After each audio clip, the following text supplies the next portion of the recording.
Mesdames, Messieurs, bonsoir. Merci de nous recevoir chez vous. C'est avec beaucoup de plaisir que nous recevons l'honorable député Ousmane Thiam du PDS. Bonjour M. Der, le plaisir est partagé, c'est toujours un plaisir pour nous de venir ici à la TFM. Si le temps nous le permet, nous parlerons du Parti démocratique sénégalais en perspective de la présidentielle.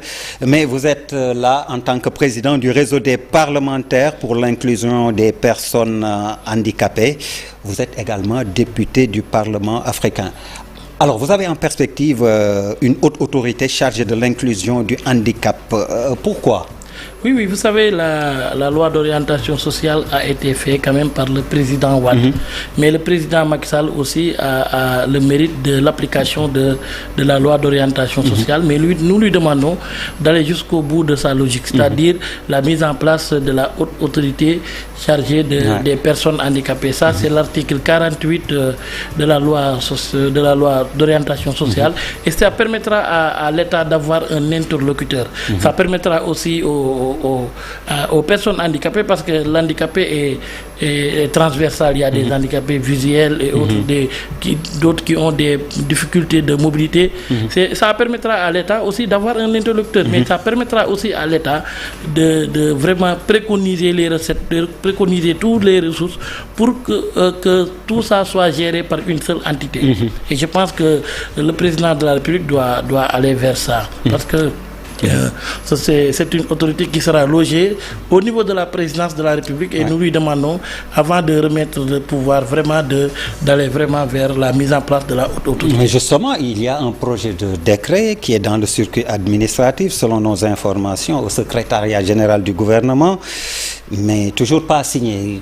Qu'est-ce qui explique le blocage, ou en tout cas les lenteurs? C'est ça. Depuis plus de 2 ans, il y a un projet de décret qui est au niveau du secrétariat général du gouvernement, mais nous ne comprenons pas ce qui bloque le décret là. C'est pourquoi nous demandons solennellement à Monsieur le Président de la République de prendre acte de vraiment cette haute autorité qui va vraiment soulager les personnes qui vivent avec l'handicap. Alors, est-ce qu'il y a des initiatives qui sont prévues pour faire bouger les choses? Ben oui, vous savez, je remercie au passage tous mes collègues députés qui ont vraiment participé à aujourd'hui ce qu'on appelle une avancée significative vers la ratification du traité de Marrakech, qui, je rappelle, a été signé depuis 2013 par l'État du Sénégal, mais le ministre de la Culture et son homologue et son collègue des Affaires étrangères nous ont vraiment assuré en commission pour nous dire que d'ici la fin de l'année, la ratification du traité de Marrakech sera là. Et nous comptons sur l'élément de solidarité que les députés ont fait pour monter au créneau, pour amener le gouvernement à aller vers la ratification du traité de Marrakech. Et nous comptons faire cela pour vraiment la mise en place de la haute autorité. Mais au-delà de la mise en place de la haute autorité, nous demandons au président de la République de veiller à l'application totale de la loi d'orientation sociale. Parce que la loi d'orientation sociale est déjà mise en place, d'accord. Mais c'est à lui d'instruire les ministres, chacun en ce qui le concerne, de préparer les projets de décret. Dans les domaines de compétences. Voilà, dans les domaines de compétences. Mais justement, vous parlez du traité de Marrakech, signé depuis 2013, mais toujours pas ratifié. Il y a également la Charte africaine des personnes handicapées, que l'État n'a toujours pas ratifié. Comment ça se comprend? Mais ça, c'est incompréhensible. Peut-être, on dit que l'administration, peut-être il y a des lenteurs administratives. Mais des lenteurs administratives qui durent peut-être 10 ans ou 15 ans, ça, c'est pas compréhensible. Mais nous pensons vraiment qu'avec l'appui du réseau et l'ONG Saïd Sever, qui est vraiment à nos côtés et qui nous appuie de manière technique et financière, nous pensons que cette année, Inch'Allah, nous allons vers la ratification de ces 2 traités. Et justement, vous êtes à Saly depuis ce matin avec des associations partenaires, dont l'ONG que vous venez de citer. Saïd Sever. Oui, il s'agit de quoi exactement? Il s'agit d'un projet d'autonomisation et des personnes handicapées. Cela veut dire que aujourd'hui, nous allons vers l'inclusion des personnes handicapées.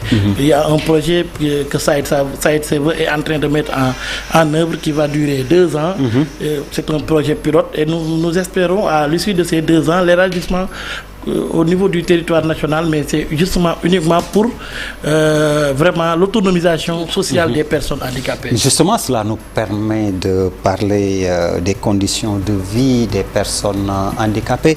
Et en dehors de l'assistanat public, l'État a-t-il pensé à une réelle politique d'insertion avec des programmes et des projets dédiés à ces personnes handicapées? C'est ça où nous demandons l'État, parce que vous savez, il y a aussi une programmation pour dire que dans les recrutements, les 15% sont destinés aux personnes handicapées. Mais pour pouvoir permettre cela, il faut que aussi la loi d'orientation soit appliquée dans son entité. Tout revient à la loi d'orientation. Et c'est pourquoi nous demandons aujourd'hui, de manière solennelle, l'application de la totalité de la loi d'orientation sociale. Je sais que le président Macky Sall est un homme social et a beaucoup œuvré sur le social, mais nous lui demandons de faire un cadeau d'adieu aux personnes vivant avec l'handicap, l'application de la totalité de la loi d'orientation. Par cette question, j'ai interpellé l'État central, mais il y a également les collectivités locales et territoriales. Qu'est-ce qui se fait aussi à ce niveau? C'est ça, parce que il faut dire que les personnes handicapées sont à la base. Bon, je vais prendre par exemple chez nous à Kébémer. Je profite de cette antenne pour saluer l'honorable député et président du groupe parlementaire Mamadou Lamine Thiam. Chez nous à Kébémer, au niveau de la commune, on a un bureau dédié spécialement aux personnes handicapées. Et nous demandons aux autres maires de faire en sorte de venir s'inspirer de l'expérience de Kébémer pour l'élargir et puis permettre aussi aux personnes handicapées qui sont à la base de pouvoir vivre l'inclusion. Je pense que l'inclusion aujourd'hui doit être maître mot pour les personnes qui vivent avec un handicap. Vous n'oubliez pas les enfants également. C'est pour cela que je parle du handicap à l'école cette fois-ci. Quel est l'état de la question en 2023 au Sénégal du handicap à l'école? C'est vraiment compliqué. Vous me permettrez aussi de remercier le président de l'Assemblée nationale, parce que nous avons eu à voyager avec nos collègues députés. Le président de l'Assemblée nationale nous a appuyés, mais aussi l'UNICEF nous a appuyés. Et nous savons que l'UNICEF est dédié aux enfants. Eux, ils sont disponibles à accompagner le réseau, à accompagner les enfants, surtout les enfants qui vivent avec l'handicap. Nous sommes en train d'élaborer un plan d'action annuel pour 2024 et nous pensons qu'à l'issue de l'atelier que nous allons faire pour l'élaboration du plan d'action annuel, nous allons rendre visible ce que nous proposons pour cette année, parce qu'il faut dire que le réseau a été réactivé par la 14e législature, mais durant l'année 2023, on avait un objectif, c'était la ratification du traité de Marrakech. Aujourd'hui, nous sommes à 80% de ce que nous attendons. L'année prochaine, nous allons inclure l'éducation en milieu scolaire avec les enfants handicapés. Et à ce moment-là, nous viendrons ici pour faire un plan d'action pour l'année 2024. Alors le Sénégal, globalement maintenant, avec ses infrastructures, bâtiments, transports, les décideurs tiennent-ils compte des personnes vivant avec un handicap? Oui, ça c'est un problème. Ouais, c'est un vrai problème. Tout à l'heure, on discutait de ça avec le président de la Fédération des personnes vivant avec l'handicap, Moussa Thiaré, qui disait que même les voitures, quand on est un handicapé qui a des difficultés et qui se déplace par chaise roulante, c'est difficile pour cette personne de prendre le bus. C'est pourquoi nous demandons aussi l'amélioration des conditions d'accès, et il faut un aménagement approprié, et je pense que nous allons vers ça avec vraiment l'État. Nous allons contraindre l'État. Nous, en tant que députés parlementaires, législateurs, nous allons contraindre l'État à faire des aménagements pour que l'inclusion soit vraiment une réalité au niveau, en tout cas, du Sénégal. Vous parlez du président de l'Assemblée nationale et justement l'Assemblée est en session budgétaire. Est-ce que vous avez abordé la question lors du passage du ministre dimanche, du ministre de la Santé et de l'Action sociale? Effectivement, on a abordé le sujet avec le ministre de la Santé. Et quelle a été sa réponse? Bon, de toute façon, le ministère de la Santé quand même est en train de faire des avancées. En ce qui concerne notamment la carte de l'égalité des chances, ils sont en train de vraiment réussir le pari. Et puis, le ministre aussi de la Santé est en train de vraiment accompagner Saïd Sevo pour accompagner la Fédération des personnes vivant avec un handicap. Et ça, c'est des avancées significatives. Depuis que le ministre là est là, on a su que vraiment il y a des avancées que nous notons. Et vos collègues parlementaires africains, parce que vous êtes également, comme je le disais, député au Parlement africain. Est-ce que vos collègues sont sensibilisés? Oui, le Parlement de l'Union africaine aussi va être sensibilisé parce que nous allons vers la ratification de la Charte africaine des personnes handicapées. Mais au-delà de nos collègues africains, nous sommes partis en mission vers des pays amis, notamment la France, l'Espagne et l'Allemagne. Et nous avons fait des visites de travail, notamment au Palais Bourbon, où nous avons trouvé un député français qui est sur chaise roulante. Et il nous a expliqué ses difficultés lui-même pour accéder, si c'était ici, on va dire à l'hémicycle. Mais maintenant, l'une des recommandations fortes de cette visite, c'est la création très prochaine d'un réseau parlementaire international, dont Sud, qui sera composé de députés africains et de députés européens, même canadiens, pour vraiment faire de sorte que mutualiser les efforts, mutualiser les forces pour aller vers vraiment l'amélioration des conditions d'existence et de vie des personnes handicapées. On va vers une présidentielle. Et justement, quelle devrait être la place du handicap dans le débat vers cette présidentielle? Qu'est-ce que vous attendez des candidats?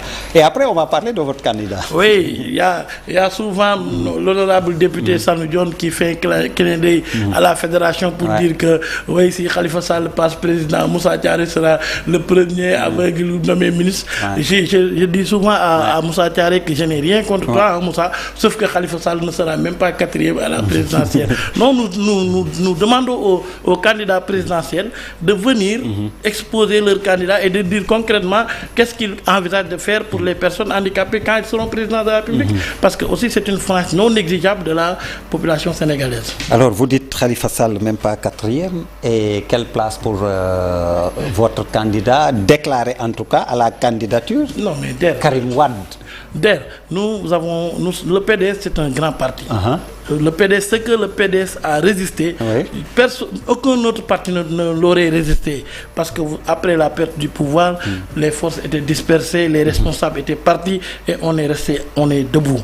Maintenant, aujourd'hui, sur les 557 communes du Sénégal, toutes les sections du PDS sont montées, les fédérations sont montées. Moi qui vous parle, je suis le secrétaire général secrétaire général adjoint du département de Kébémer. Maintenant, nous allons vers le congrès d'investiture. Mais pour faire le congrès d'investiture... Mais justement, un congrès d'investiture sans candidat, c'est là où je viens. Il est où le candidat que vous investissez? En tout cas, ce qui est sûr, c'est que le jour du congrès d'investiture, notre candidat sera là présent et c'est lui qu'on va investir. Et c'est quand ce congrès d'investiture? C'est très bientôt. Nous sommes en train de finaliser les derniers réglages pour aller vers... Là, vous faites dans la langue de bois. Vous répondez sans répondre. Oui, en fait, quand vous dites très bientôt. Oui, parce que depuis un an, c'est très bientôt. Mais nous sommes en Wolof et il y a un dicton Wolof qui dit que kuy teru kuy teggi mo ay ci mom, et que comme ñun dañuy teru, on fait du teggi. Mais ce qui est sûr, c'est que le candidat sera là très bientôt et que Inch'Allah, au soir du 25 février, nous aurons le président de la République qui se nomme Karim Meïssa Wade. Ça, au moins, c'est constant sur la tête des Sénégalais, parce que la majorité des Sénégalais, quand même, aujourd'hui, sont convaincus que l'alternative crédible, c'est Karim Meïssa Wade. Merci beaucoup. Mais c'est à moi de vous remercier et de vous féliciter encore une fois de plus. Honorable député Ousmane Thiam du PDS, le Parti démocratique sénégalais, il est également président du réseau des parlementaires pour l'inclusion des personnes handicapées. Vous êtes également député au Parlement africain. Oui, apparemment vous avez... Je vais terminer par saluer toute la population de Kébémer. Je suis sûr qu'ils sont en train de me regarder et de faire un clin d'œil aussi à ma fille Gili, qui je sais qu'actuellement elle est scotchée au niveau de la télévision. Je dis bonjour à toute ma famille, mes parents, mais particulièrement à ma Gili nationale. Elle est où? À Dakar ou à Kébémer? Non, elle est ici à Dakar. Elle est ici à Dakar. Clin d'œil donc à sa fille, clin d'œil à vous également, vous qui nous avez reçus chez vous. Excellente suite de programmes sur la télévision Futur Média. Pape Ngagne Ndiaye reçoit ce soir Serigne Mboup, candidat à la présidentielle. C'est dans Fram Fatché, juste dans quelques minutes, donc restez avec nous, vous êtes sur la bonne chaîne. Merci, bonsoir.